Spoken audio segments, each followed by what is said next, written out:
They said the furniture placed where was sit, a table and chairs. But then, most of them break. There is a clear gap between the hearing community and the deaf community in Ghana, such that an average hearing community person treats them as a societal reject with no prospect, which is not the case. Just like you and I, they seek to make a change, they want their stories told, and they want to be heard. This documentary tells the story of Ghana's silenced voices and their quest for equal access to quality education.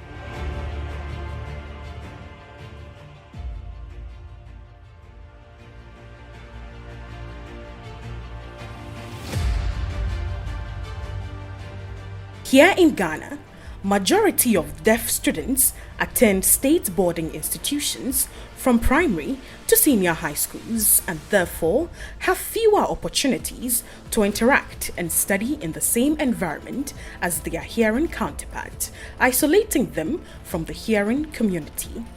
In 2019, the government of Ghana announced its plan to build special schools for children with disabilities, including the deaf, in all 16 regions of the country. However, the government has failed to implement any of these policies aimed at promoting inclusive education and ensuring that all children, including those with disabilities, have access to quality education. This highlights how poorly the government of Ghana has fared in the field of prioritizing education inclusivity. A visit to the Senior High Technical School for the Deaf in Mampong highlighted the failed promises of government in implementing policies geared towards making inclusive and disability education a priority. Established in 1959 as a basic school for the deaf, the school continues to provide education for students with hearing defect who have successfully completed the Basic Education Certificate Examination (BECE) despite the many challenges bedeviling it. Housemaster and teacher at the school shared with the team that the challenges of the school continue to worsen as adequate resources are not available to cater to the needs of the students. It remains the only public second cycle institution providing education for the deaf in Ghana, putting extreme pressure on its limited resources. Our classrooms are not enough. Our dining hall is not big enough. Staff bungalows are not enough. So everything that should make the school run well are actually inadequate. And this is a special school. So when you take, let's say, a single deaf person, the space you need for that child is about 10 for a hearing person. So resources, I wouldn't say they are enough. To him, his contribution and that of other tutors like him in such institutions will not matter if an entirely new curriculum is not developed for these students with special needs. We are doing our best. We are, for instance, running a curriculum which is not even purposely designed for deaf students. So it's like hearing, curriculum meant for hearing people is what we are applying here. We are coping, we are doing our best. We employ our necessary skills. I am a trained teacher, and whatever I learned at the training college is what I bring on board. So we are doing our best. Our students, at least we have raised students who have completed university. Some are even lecturing now. Meanwhile, in its budget for 2023, government earmarked 80 million Ghana cedis for the construction of a national cathedral after making huge allocations in the previous years, whilst education, especially for persons with special needs, continue to deteriorate. This clearly indicates that the resources of the country only benefit a select.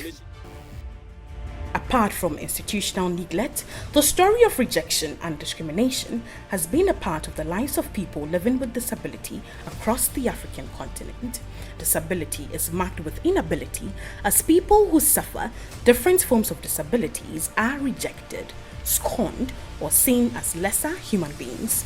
I am Zokia Emmanuel, head prefect of the school, who hopes to become a lawyer in the future, had this to say about the challenges he faces in accessing quality education. I'm in school happy because my only in Ghana we have only one day, a single school for the day.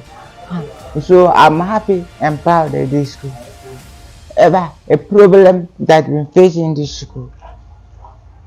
The most pressing ones we face in this school, infrastructure, the bed in school, the classroom isn't enough to accommodate all the students. Sometimes in classroom we sit down, some students don't have tables and chairs to sit, so it's affecting teaching and learning. For him, disability is not inability, and inclusive education must be every nation's topmost priority. Our talent, we have many, some that are talented, soccer, running, some drawing, watching, we are equal here. We can also write exam, watch the same question, B to write the same question, and university we take the same question. So mean that hearing and deaf we are equal. But now we see the problem facing.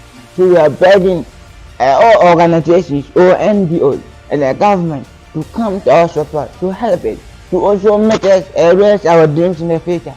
We also have futures we are working on. Myself as a student, I want to, if I pass my work well, I wish to study law. But now we see the problem affecting my academy. I can't learn well. How will I realize my dream in the future? The story was no different at the Demonstration School of the Deaf, which shares the same compound with the Senior High Technical School for the Deaf. Broken chairs, dormitories with broken ceilings, tattered mattresses, no proper aeration, and torn window nets covered with thick dust. All these describe the poor structural and living conditions of the school. Principal of the school, Mr. Setumte Ametewe, had this to say about the situation. Infrastructure, basic things for the children, the desk they use, the classroom setup, and all of the things that you can talk about. Ever since the school was established, I don't think that they've had any set of these things, and we've been writing, trying to reach out to the ministry, reaching out to NGOs, reaching out to churches and individuals who can support and all of that. And so that is what we've been doing over the period. Adding that the language of members of the deaf community is sign language, and full acceptability of sign language as a full-fledged human language must be prioritized. I think that sign language for now should go around all organizations, all of our curriculum and all of that. Because when you go into the hospitals, you go into public places, and you find these children who just cannot communicate across, it becomes very difficult for people to really help them. And so we have Tetequashe Hospital here, and many of the times you have people calling in for us to get our teachers to come there to interpret for them and all of that, just to get things across. And so I think that if sign language is included in all of the things we do, it will go a long way to actually help us. The future of Emmanuel and many others like him living with various forms of disability is gloomy, with the emergence of disability as a human category as it pertains to welfare, income assistance, healthcare, and other basic necessities of life, corresponding to the shortcomings of a purely civil approach to addressing the persistence of disability oppression in the economic sphere, an effect of neoliberal capitalist policies on the living conditions and social positions of disabled people contributes to their further oppression and immiseration in Ghana and across the globe. There is therefore the need to build unity against the divisive tendencies which hide the common economic interests shared between disabled people and the often highly exploited direct care workers. Think of the fact that a deaf person cannot hear. Then, what deafness may we not all possess? What senses do we lack that cannot see and cannot hear another world all around us?